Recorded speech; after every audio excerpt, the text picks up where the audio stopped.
Good afternoon, and thanks for watching the Market Day Report. I'm Janet Adkison. Just days after a federal court rejects EPA's logic for cutting renewable fuel volumes in 2015, the agency holds a public hearing on the proposed rules for volume levels of ethanol and biodiesel. RFD-TV's D.C. Bureau Chief Sarah Mock joins us live in Washington. Thanks, Janet. We are actually here right outside the meeting, which is still ongoing this morning. And we're here at the Hyatt Regency to hear, as you said, about the proposed levels for the EPA's Renewable Fuel Standard. So many voices to hear from today. We are actually greeted coming into the venue this morning by some protesters hoping to end the Renewable Fuel Standard, But, inside, there's a lot of very civil discourse, despite some pretty hearty disagreement. Many faces and organizations familiar to our viewers were in attendance today, including industry representatives and farmers who applauded the EPA's proposed corn ethanol levels.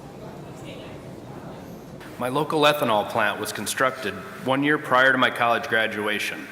That plant and the economic opportunity it created is a large part of what enabled me, as well as many other young farmers in the area, to return home to the farm. Likewise, childhood friends and relatives found good jobs at this ethanol plant, enabling them to stay home and help a rural community grow. Because of ethanol production as a vital market for corn farmers, we are pleased the EPA proposed an implied volume of 15 billion gallons for conventional renewable fuel. Thank you for following the law and recognizing that the supply of ethanol and average ethanol concentration in fuel and the number of retailers offering higher blends all continue to grow. Now, corn farmers seem to be pretty happy with what they saw today, but there was a lot of concern among soybean farmers and other biodiesel advocates about cuts to the advanced biofuel levels. But there were voices on the other side, complete other side of this discussion as well. Petroleum and blender representatives argued for keeping or even reducing biofuel and corn ethanol levels. There were even one or two private citizens at today's hearing who argued that American businesses and consumers are actual victims of the Renewable Fuel Standard.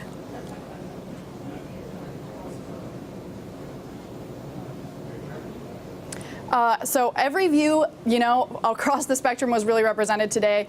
We really got into a lot of specifics, really deep down in the weeds on a lot of these rulings, talking about everything from methane for dairy farmers to, corn farmers, soybean fuels across the spectrum.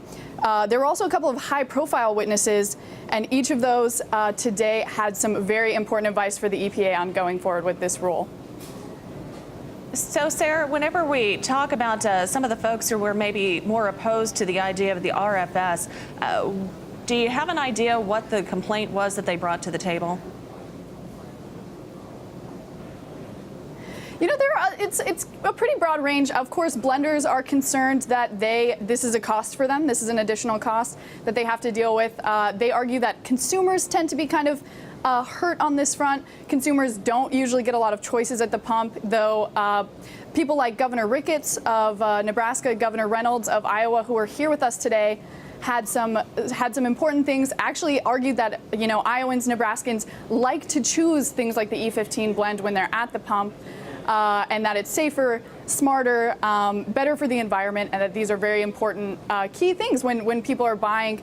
But however, a lot of people say these are additional costs for consumers. There were some witnesses who said it could cost American families as much as $4,000 a year in a higher food cost because, of course, there's naturally in the food system acres being diverted from food production to fuel production. So, there's a consumer argument, there's an industry argument that ethanol is just an extra expense, but there's lots of arguments on the other side for benefits to the environment, to air quality.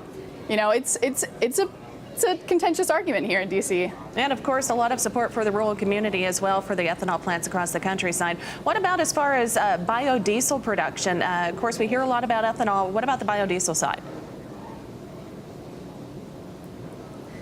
Biodiesel is definitely a big topic of conversation here. We have folks we've talked to before, like Ann Steckel of the National Biodiesel Council, who are here arguing that A lot of, especially advanced biodiesels like cellulosic biodiesel, are really just getting started. They're just in the early stages of becoming really usable and important technologies. And so they're part of their argument is that they might not be super cost effective right now, but the need for kind of investment in those areas will make them super effective technologies in the future.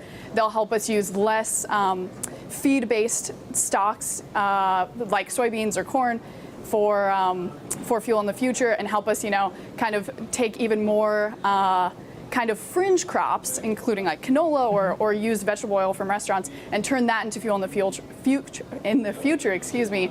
So as far as biodiesel, lots of advocates here today.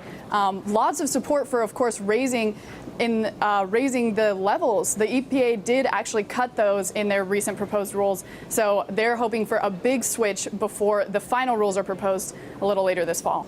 Well, Sarah, thank you very much for bringing us those details. It's going to be a story that continues giving without a doubt. Thank you very much. Again, D.C. Bureau Chief Sarah Mock from our Washington, D.C. office, or actually they're in Washington, D.C. representing our D.C. Bureau.